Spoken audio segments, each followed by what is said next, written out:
C'est ce matin que les compositions ont débuté pour les examens du CEP, CAP, BEP et BEPC. Plus de 760 000 candidats étaient en salle dès 7 heures. Lancement au groupe scolaire Saint-Viateur par le ministre en charge de l'Éducation nationale. Pour une première fois dans l'histoire du Burkina, le chef de file de l'opposition politique s'est rendu au ministère de la fonction publique. Les échanges avec le ministre Seni Ouedraogo ont tourné notamment autour des réformes au sein de la fonction publique. Et puis, le mouvement pour la résistance populaire, lui, a abordé face à la presse 3 sujets dont la situation sécuritaire et la contribution des volontaires de la défense pour la patrie, VDP donc, dont la lutte contre le terrorisme. Précision à suivre. Bonsoir à tous et bienvenue dans ce journal. Ce matin donc, les candidats au CEP, CAP, BP et BEPC ont composé les premières épreuves. Ils sont plus de 760 000. Ceux qui étaient sur place au groupe scolaire Saint-Viateur à Ouagadougou ont eu la chance d'avoir les encouragements du ministre en charge de l'Éducation nationale. Stanislas Ouaro a rassuré que les dispositions sont prises pour le bon déroulement des épreuves. On en parle avec Sanata Kwanda et Abdoulaye Migné.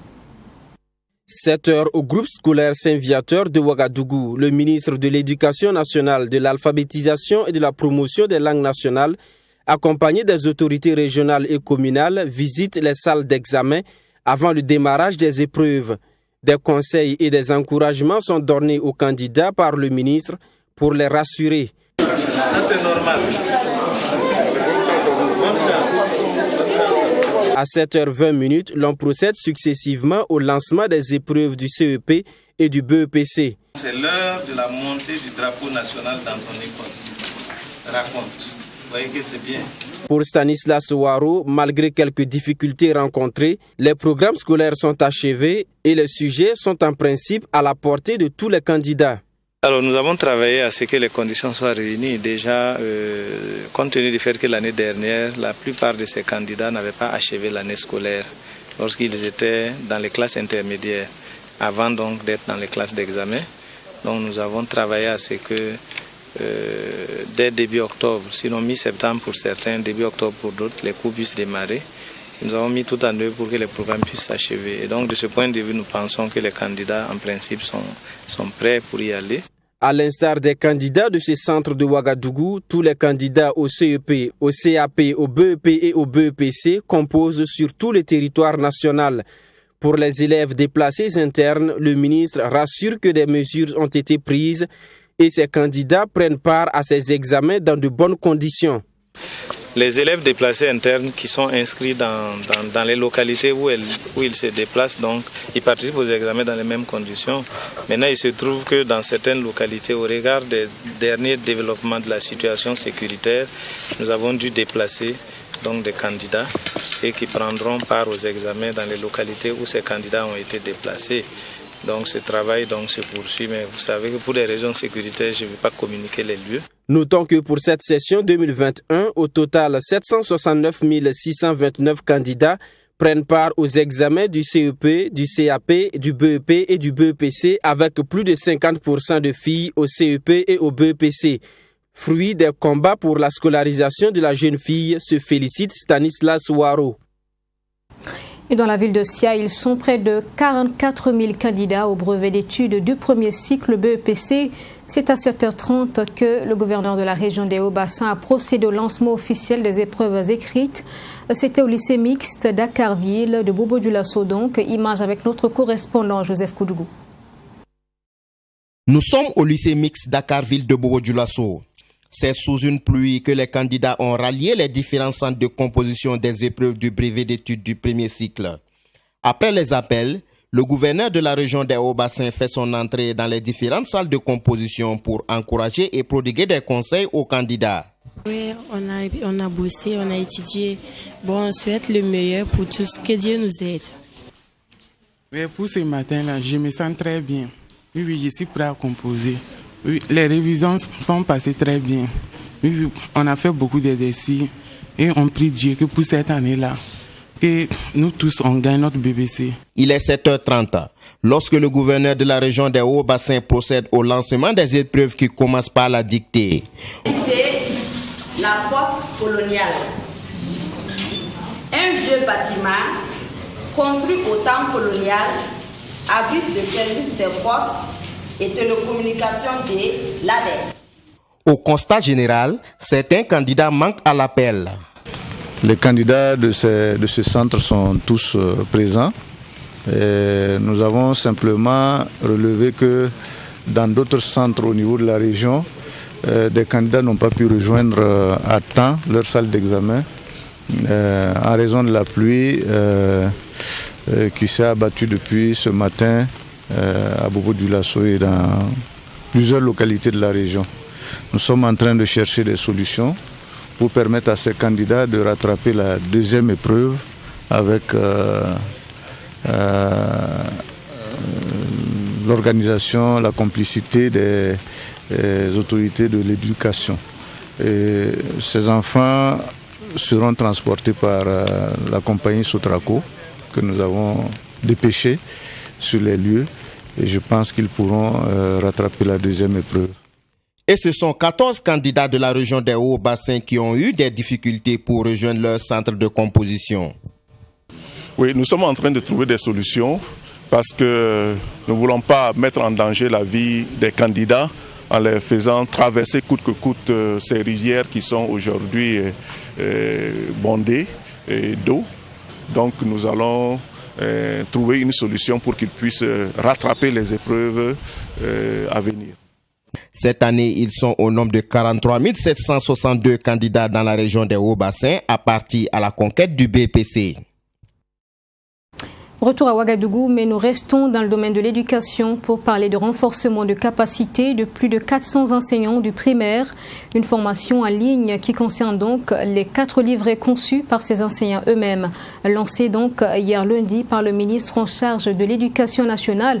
Cette formation va durer 6 mois dans le cadre de l'initiative francophone pour la formation à distance IFADEM. Mamétrienne Kamabou. Les technologies de l'information et de la communication TIC au service du ministère en charge de l'Éducation nationale. 432 enseignants burkinabés du primaire renforcent leurs capacités professionnelles à travers cette formation 100% en ligne. Basée sur l'auto-formation, la formule responsabilise l'enseignant et lui permet de se former tout en restant à son poste. Nous sommes à la recherche d'initiatives. Et cette initiative devrait nous permettre de pouvoir donc accélérer la formation continue et renforcer les capacités des enseignants afin que cela agisse sur la qualité.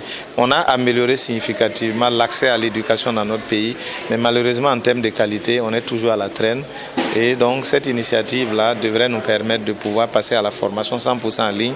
Étendue aux 13 régions du Burkina Faso, la formation, qui a une durée de 6 mois, portera sur les 4 livrets conçus par les enseignants du primaire expérimentés. Les modules de formation sont entre autres l'éducation morale et civique à l'école primaire, l'amélioration de l'enseignement et l'apprentissage de la lecture et l'écriture, ainsi que l'expression orale en français. Nous avons donc depuis 2016 entamé un processus d'amélioration de la performance des encadreurs pédagogiques, des enseignants, de façon à ce que cela impacte la qualité de l'éducation. Et c'est ainsi qu'est née donc cette initiative de formation à distance, donc une initiative francophone de formation à distance des maîtres. Maître, mais c'est un mot générique. Donc cette initiative s'intéresse à la formation continue des enseignants de tous les ordres d'enseignement, du préscolaire, du primaire, du post-primaire et du secondaire.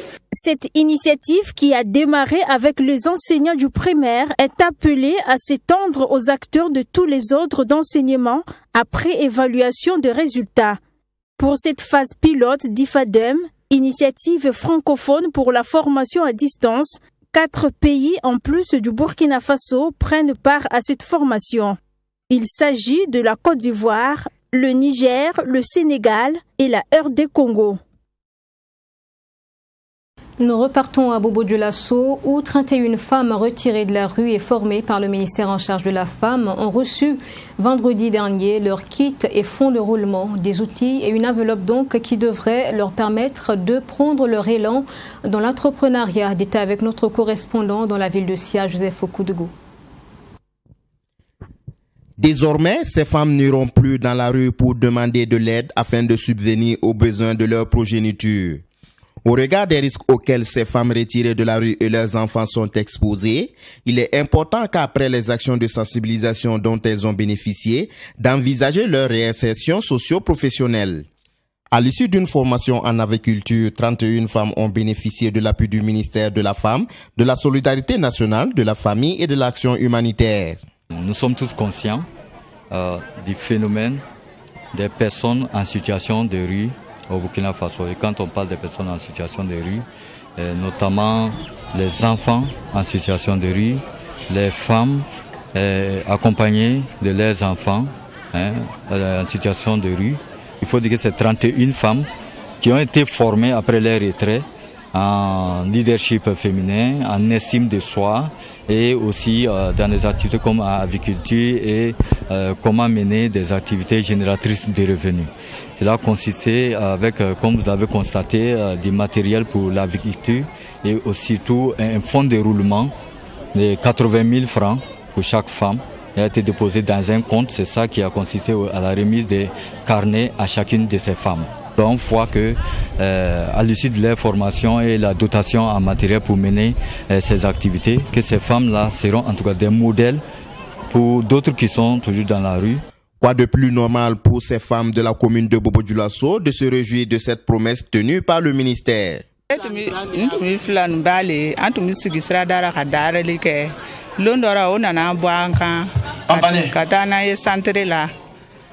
Antara tile fila kɛ centre la ni o y'an to yen an taara so an bɛna taa so don min na o ye dumuni d'a ma ni wari dɔɔni an taara n'a ye so ka tile fila kɛ o sɔgɔra k'an wele ko an ka na formation kɛ an taara o kɛ o ko o bɛna na baarakaminɛnw d'a ma ko ani wari dɔɔni an bɛ se k'an bolo yɛlɛma an bɛ bɔ nɔgɔra an ka denw fana bɛ bɔ nɔgɔra o ka siniɲɛsigi bɛ ɲɛ donc o sera ka baara min kɛ n'an ye nin a diyara an ye. Ce fonds de roulement provient du budget du Fonds national de solidarité, une opération du ministère de la Femme enclenchée depuis 2018 qui compte poursuivre ses œuvres. À Ouagadougou, le mouvement pour la résistance populaire MRP face à la presse ce mardi. 3 sujets à l'ordre du jour, comme je vous l'annonçais en titre, la situation sécuritaire nationale, la contribution des volontaires de la défense pour la patrie dans la lutte contre le terrorisme et puis enfin les perspectives donc et orientations de la lutte antiterroriste. Précision avec Yassine Sawadko. À cette conférence de presse, le mouvement pour la résistance populaire MRP est revenu sur la situation sécuritaire qui pour lui va de mal en pire. Il estime que l'État burkinabé a démontré de réelles difficultés à assurer la sécurité des populations. Le mouvement rappelle aux dirigeants la tâche à eux confiée qui est de veiller au bien-être de la population. En 5 ans, plus de 1500 personnes en majorité civile sont tuées et plus de 1 100 000 déplacés internes. 8 000 écoles fermées. Rien qu'en 2021, soit 6 mois, le Burkina a enregistré plus de 500 morts en majorité civile. Comme si cela ne suffisait pas, la tragédie de Solan est venue nous rappeler que les forces du mal ont une capacité de nuisance intacte. Le bilan est effroyable. 132 civils tués et enterrés dans 3 fosses communes. Une attaque qui a duré plus de 4 heures et à 13 km d'un détachement militaire et aucune explication de la part du gouvernement jusqu'à la date d'aujourd'hui. Pour les MRP, l'attaque de Solhan doit être un nouveau départ dans la lutte contre le terrorisme au Burkina Faso. Et à cela, le mouvement propose qu'on dote des moyens adéquats aux forces de défense et de sécurité et aux volontaires pour la défense de la patrie avec des indemnités ou primes de guerre pour motiver les jeunes gens sur le terrain. Qu'on recrute davantage de volontaires pour la défense de la patrie et qu'on les arme conséquemment pour qu'ils puissent accompagner nos forces, nos braves forces de défense et de sécurité. Qu'on réquisitionne tous les anciens militaires retraités, couramment appelés réservistes, pour renforcer les effectifs des combattants. Que chaque région, au Burkina Faso, les 13 régions, que chaque région abrite un état-major avec des moyens aériens conséquents, prêts à intervenir à tout moment et en tout lieu. La situation des volontaires pour la défense de la patrie VDP a été évoquée à cette rencontre. Le coordonnateur du MRP note avec regret l'abandon des VDP par les autorités qui pourtant contribuent à la sécurité du pays. Malheureusement, aujourd'hui, les volontaires pour la défense de la patrie manquent énormément de moyens. Ils sont pratiquement abandonnés et considérés à tort ou à raison comme des chairs à canon. Depuis la création des volontaires pour la défense de la patrie, plus de 200 sont tombés et la majorité est du fait du manque de moyens. Et c'est là que le mouvement pour la résistance populaire condamne avec la dernière énergie, car c'est inadmissible et impensable qu'on enrôle quelqu'un pour faire la guerre et qu'on ne lui donne pas les moyens de le faire. Le mouvement pour la résistance populaire MRP a été créé le 5 octobre 2019 à Kongoussi, dans la région du Centre-Nord. Il s'est fixé pour objectif d'impliquer la population civile dans la lutte contre le terrorisme. Et selon le coordonnateur, si dans les jours qui suivent, aucune solution n'est trouvée à cette situation, ils prendront leurs responsabilités. Le chef de file de l'opposition politique en visite au ministère de la fonction publique, c'est une première au Burkina. Avec le ministre Seni Ouedraogo, il était question des réformes entreprises pour le bon fonctionnement du ministère de la fonction publique. L'équipe de ce ministère a aussi évoqué les difficultés rencontrées dans la mise en œuvre des politiques publiques. On en parle avec Mamétri Anakamabou et Abaka Mahmad.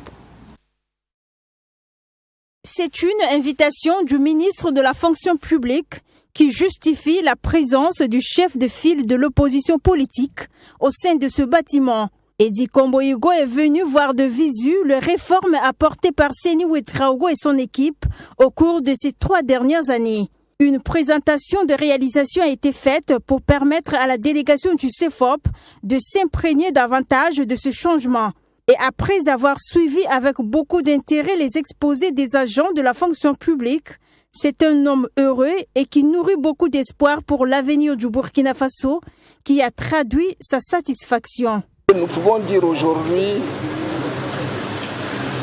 sans risque de nous tromper, que c'est maintenant que la modernisation de l'administration commence. Comme vous avez pu constater, les exposés étaient de qualité, mais reflétaient également la qualité de ceux qui faisaient ces exposés. Une jeunesse avec des visions modernes pour notre administration, avec le souci de résoudre tous les problèmes de plainte que de par gauche à droite que nous recensons dans nos provinces, dans nos communes et dans les grandes villes. Cette journée d'immersion ne s'est pas seulement limitée à la présentation des réformes et innovations. Edi Komboigo et sa délégation ont eu droit à une visite guidée des services que compte le département ministériel de Seni Ouedraogo. De la réception à la direction de la fonction publique, en passant par le guichet unique de traitement des actes de carrière au cabinet du ministre, voici entre autres les services qui ont ouvert leurs portes à la délégation du CEFOP. Le chef de file de l'opposition politique s'est engagé à apporter son soutien au ministre pour lui permettre de mener à bien sa mission. Il a le soutien du chef de file de l'opposition pour mener l'ensemble de ces réformes, afin qu'on ait un service de qualité. Si nous avons un service de qualité, nous aurons une réduction de coûts de la fonction publique. Et donc, nous pourrons affecter ces charges que la fonction publique supporte indûment à d'autres investissements, des investissements sociaux au profit de nos populations. La délégation du CEFOP n'a pas seulement apprécié le travail de l'équipe de Seni Ouedraogo, elle a aussi fait des suggestions. Ce que nous avons demandé au ministre de la fonction publique, c'est d'avoir une oreille attentive vis-à-vis des syndicats. des réformes créent des grincements. Mais il faut se donner le temps d'expliquer et expliquer encore. Vous savez qu'il avait déjà engagé des réformes, la mise à plat des salaires. Mais il a eu encore l'intelligence de retirer pour davantage expliquer. Ce n'est pas une course de vitesse, mais une course de fond. L'essentiel, c'est que tous les acteurs trouvent solution apaisée, dans un climat apaisé, une solution définitive dans l'intérêt supérieur de notre nation. Des propositions qui ne sont pas tombées dans l'oreille d'un sourd. C'est une œuvre de tout le monde. C'est notre pays à tous. On n'aura pas plusieurs pays. Et donc, nous, on reste dans l'humilité pour recevoir les conseils, les idées qui peuvent nous permettre d'avancer. Il y a encore beaucoup de travail, mais je pense que si on reste dans cette dynamique, ou si on se met ensemble, on est capable de trouver les solutions, notre pays pourra avancer. Une invitation a été aussi envoyée à l'alliance des partis de la majorité présidentielle à laisser entendre le ministre de la fonction publique, du travail et de la protection sociale. Et pendant ce temps, justement, au département de la fonction publique, le syndicat autonome des contrôleurs et inspecteurs du travail, SYNACIT, animait un point de presse dans la matinée. Objectif, prendre l'opinion publique à témoin sur la situation délétère qui prévaut au sein du ministère en charge du travail, compte rendu avec Ami Valiant et Alice Ouedraogo. À travers ce point de presse, le syndicat autonome des contrôleurs et inspecteurs du travail, en abrégé SYNACIT, dit vouloir dénoncer la mauvaise gouvernance, le clientélisme et les mesures antisyndicales adoptées par le ministre de la fonction publique, du travail et de la protection sociale. Si ce ministère qui est chargé de promouvoir le dialogue social est incapable même de mener le dialogue social à l'intérieur, c'est qu'il y a un problème. Vous ne trouvez pas qu'il y a un problème? En tout cas, nous, à notre niveau, nous trouvons qu'il y a un problème. Voilà. Alors qu'il y a des cadres qui existent. Son prédécesseur a signé un arrêté qui date de 2017. On a signé également un autre arrêté qui date de 2015, qui prévoit des cadres de concertation. La conférence annuelle des inspecteurs de contrôle du travail, elle est annuelle. Ça fait 4 ans qu'il est là. Aucune conférence ne s'est tenue. Le cadre sectoriel de dialogue, mis en place par arrêté 2017, les sessions doivent se tenir trimestriellement. Donc si on imagine en 4 ans, ça fait 12 sessions en principe. Donc sur les 12 sessions, il y a eu 0 session tenue. Bon, naturellement, ça se ressent au niveau national. Voilà. Quand vous avez suivi un peu le cafouillage au niveau de l'organisation de la rencontre gouvernement-syndicat, c'est normal puisqu'on est incapable d'impulser ça à l'intérieur. Donc on ne peut pas impulser ça au niveau national, c'est pas possible.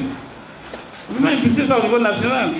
Et les gens s'étonnent que, bon, au niveau du climat social, il y a un problème. Bon, naturellement, si on ne met pas les instruments, on ne met pas en œuvre les instruments qui sont chargés donc, de prévenir, d'apaiser le climat social, il ne faut pas être étonné que ça puisse se dégrader. À en croire Yacouba Bologo et ses camarades, le ministre Seni Ouedraogo, depuis son arrivée à la tête du ministère en charge de la fonction publique, s'est résolument engagé dans un déni du dialogue social et à un mépris des partenaires sociaux. Ce déni du dialogue social au sein du ministère chargé de promouvoir le dialogue social se ressent au niveau national par le cafouillage dans la tenue de la rencontre gouvernement syndical, organisation syndicale des travailleurs. La dernière session de cette rencontre gouvernement syndical est celle de 2016. Donc ça démontre suffisamment donc, cette préoccupation au niveau donc, du dialogue social. Sur le plan de la gouvernance administrative, nous assistons à une gestion chaotique jamais vue dans l'histoire de l'administration du travail, entachant ainsi la cohésion et le rendement des directions.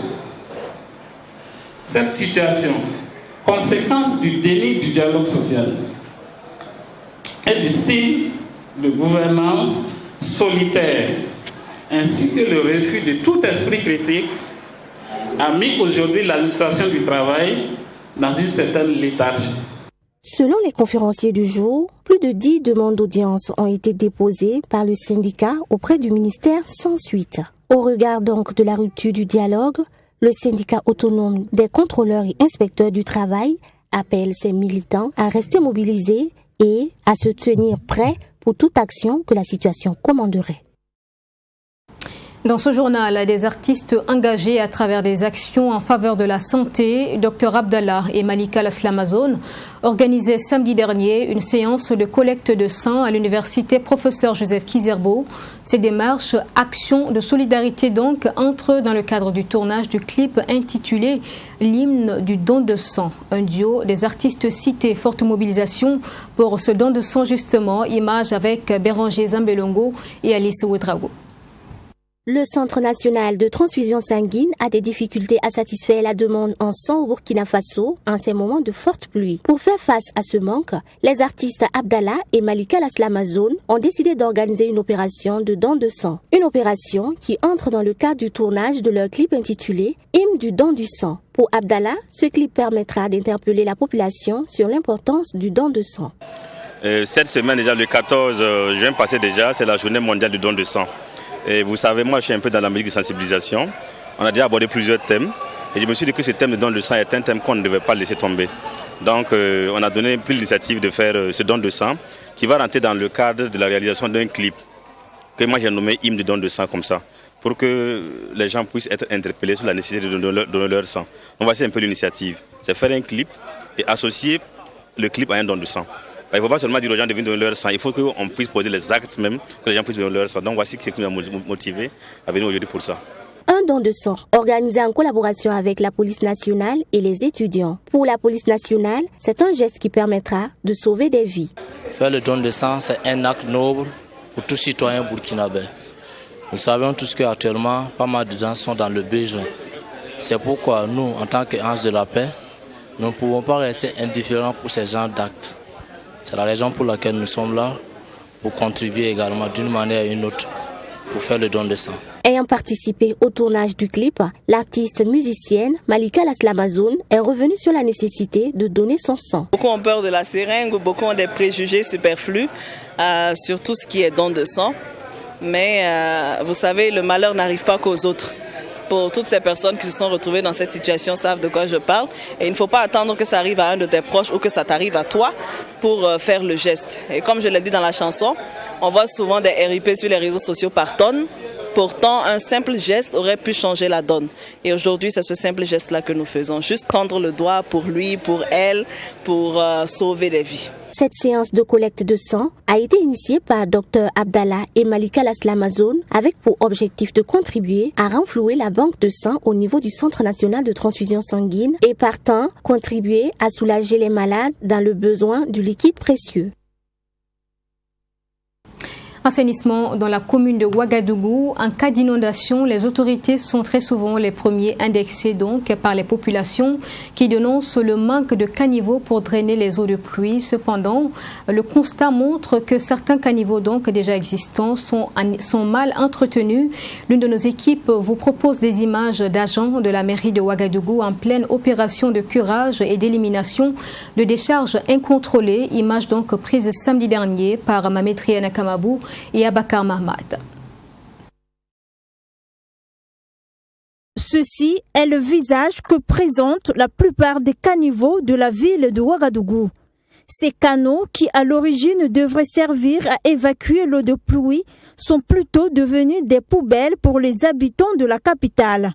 Et comme chaque année en cette période de saison pluvieuse, les agents de l'assainissement font face à des situations pareilles lors des opérations de curage de caniveaux. Je peux dire le constat est un peu amer, comme vous le constatez aussi, vous l'avez vu. Dans les produits de curage qui sont exposés ici, nous avons du tout. Voilà, des ordures, nous avons même des assiettes, des cuillères. Voilà, donc, et pourtant les caniveaux sont conçus pour drainer exclusivement que les eaux pluviales. Mais nous constatons que ces caniveaux sont transformés pour recevoir autre chose. Et là, c'est dommage.